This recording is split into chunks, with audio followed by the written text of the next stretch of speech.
Fox News alert, the commander-in-chief says you can't cave to crazy people, and Iran is a madhouse. Iranian generals have taken their country hostage, and the gay Ayatollah still missing. The cardboard supreme leader has been, quote, non-responsive, and the Iranian military told the negotiators to unpack their bags and start picking up the phone. The Iranians don't have months or weeks. Energy traders say they may have till May. The president gave Iran's warring factions just a few days to get their ish together, and then says the ceasefire's over. He's made his red lines very clear. Iran could never obtain a nuclear bomb to threaten the United States and our allies, and they must turn over the enriched uranium that's in their possession. While it is very far into the ground, thanks to the success of Operation Midnight Hammer, it's important to the president that they hand that enriched uranium over. He's made that quite clear to them, and now we're waiting to hear back from the Iranian regime. This morning, Iran attacked 3 ships in the Strait and seized 2 of them, Swiss and Greek-owned. How are you going to rob the Swiss? They haven't even taken a side. The Iranians went from the most feared military in the Middle East to a crusty crew of Persian swashbucklers. These 2 ships were taken by speedy gunboats. Iran has gone from having the most lethal navy in the Middle East to now acting like a bunch of pirates. They don't have control over the strait. This is piracy that we are seeing on display. And the naval blockade that the United States has imposed continues to be incredibly effective. Iran's navy's in Davy Jones' locker, and the gay Ayatollah's seen more action than the Iranian ports. Central Command says we're operating and enforcing the blockade across the Middle East and beyond. In the last 72 hours, U.S. forces have intercepted 3 Iranian oil tankers in Asian waters near India, Malaysia, and Sri Lanka. The president told Fox this: the blockade scares them even more than the bombing. They've been bombed for years, but the blockade they hate. When we blasted through one of their ship's engine rooms, the USS Spruance became our first Navy ship in almost 40 years to fire its deck gun at an enemy boat. The president says Iran's already collapsing financially. They're choking their economy. We are strangling their main source of revenue. They can't pay their own people. They're losing $500 million every single day. Karg Island is completely full of oil because they can't transport it to and from. So the president, the cards are in his hands. The United States maintains control over the situation. He has all of the leverage.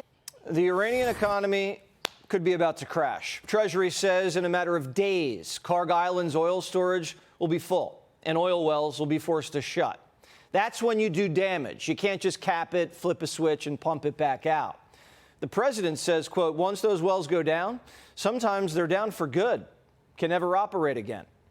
The commander-in-chief can always escalate a couple precision strikes on Karg Island's loading terminals and pipelines, and their whole economy craters and can't be fixed without a deal. 90% of their crude comes out of there, over 1.5 million barrels a day. Another target, the Iranians also have 200 million barrels of crude sitting on tankers off the coast of China. It's a 5-month supply. It's for emergencies, just ripe for the picking. The president isn't going to lift the blockade until they hand over the uranium. And the blockade's about to get extremely painful. Trump says, quote, people approached me 4 days ago saying, sir, Iran wants to open up the strait immediately. But if we do that, there can never be a deal with Iran unless we blow up the rest of their country, their leaders included. The United States will be prepared to resume major combat operations at any time, but especially by this weekend, when the USS Bush will be in theater, making it 3 carrier strike groups lurking in the waters near Iran. The USS Boxer still making steady progress to the Gulf, just cruising past Guam. And the 11th Marine Expeditionary Unit on board has been conducting flight training operations on deck. Time's on America's side. We're repositioning assets in a strategic and orderly fashion. The president says there's no time pressure on this. He just wants a good deal, and Iran can never have nukes. The regime's dysfunctional. Their military and military-industrial complex pretty much gone. And checks are starting to bounce because the U.S. Navy's squeezing them like a loan shark. But John Kerry, who handed the Iranians cash to build bigger missiles and deeper tunnels, says we're losing. Donald Trump, by ripping up the agreement and pulling out, has actually put us in a worse place than we were previously. It's a good thing for America if neither Iran nor Kash Patel are getting bombed. I'd be mad, too, if Trump tore up my legacy, but politicians shouldn't lie to the country about a war on either side. Some politicians are even saying the enemy is tougher than us. Fundamentally, they have the willingness to endure the pain and stick this out. They are in a better position today than they were before this war started. I mean, remember what was happening right before Trump started his war of choice. We were negotiating with the Iranians to curtail their nuclear weapons program. We were asking them to cut back on their nuclear weapons development. Usually when you go to war and all your leaders get killed and you lose your Air Force, Navy, and most of your missiles and a blockade won't let you trade, you're not in a better position. Iran doesn't even think it's in a better position. The only people who do are on CNN.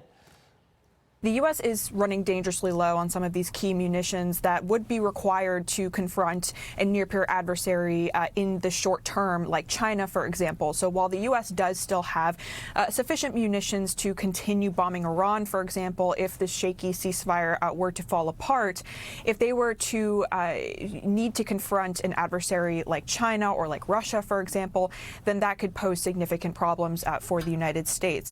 If we need to confront China? If Trump confronted China, CNN would be against it and probably take China's side. And trust me, the United States never running out of ammo. If it's an emergency, like a real emergency, Trump will just tell Home Depot, you know those lawnmowers? Make them into drones. China's watched their proxy in Venezuela get flown in his PJs to a jail cell in Manhattan. Their other proxy in Iran got whacked in the first 40 seconds of the war. Two countries Beijing can't buy cheap sanctioned oil from anymore. Now they have to pay full price. And now they're buying a lot more from us. They're also watching the U.S. Navy gain footholds in trade choke points that their country relies on for survival. And what kind of allies are China if they can't even lift a finger to help their friends? Iran's the world's #1 state sponsor of terrorism, and without money, their terror proxies aren't getting paid. Seems like a smart way to fight the war on terrorism. I remember when all politicians were gung-ho about that war. It's almost as if, we've forgotten on the Democratic side that the real enemy, the real threat, the real danger is Iran and its proxies. Be one thing if Democrats were hoping Trump fails to deliver on his domestic agenda. I get that. That's politics. Both sides do it. But rooting for the president to lose a war is dumb. It's dangerous. If we lose this war, more Americans will die. We'll be blackmailed. If we walk away now without a deal and leave the uranium in place, we'll have to go back in later and clean it up all over again. And that's how you get into a forever war. And that's how you lose American prestige and money and lose the strait. I want the war over just as much as everybody, but I also want to finish the job. So you have to give the president space to win the peace. Backing down while the mullahs have the capacity to manufacture 10 nukes, is that smart? No. Iranian propaganda is designed partially to target the American home front, to make the war look unwinnable. So the president faces so much political pressure that he leaves earlier, cuts a bad deal. You guys all see a lot of different messaging coming out of Iran, a lot of different rhetoric and language from them. I would caution you to take anything that they say at face value. What we've seen is that what they say publicly is much different than what they concede to the United States and our negotiating team privately. I've said that repeatedly to all of you in the news media, and you should take our word for it. The markets aren't falling for it. Stocks are higher today than they were at the start of the war. Corporate earnings have been fantastic. The price of the pump has actually gone down in the last 2 weeks, and oil prices have stayed steady in the 90s. Still too high, but steady. The smart money is currently tolerating mischief in the Strait because business is booming.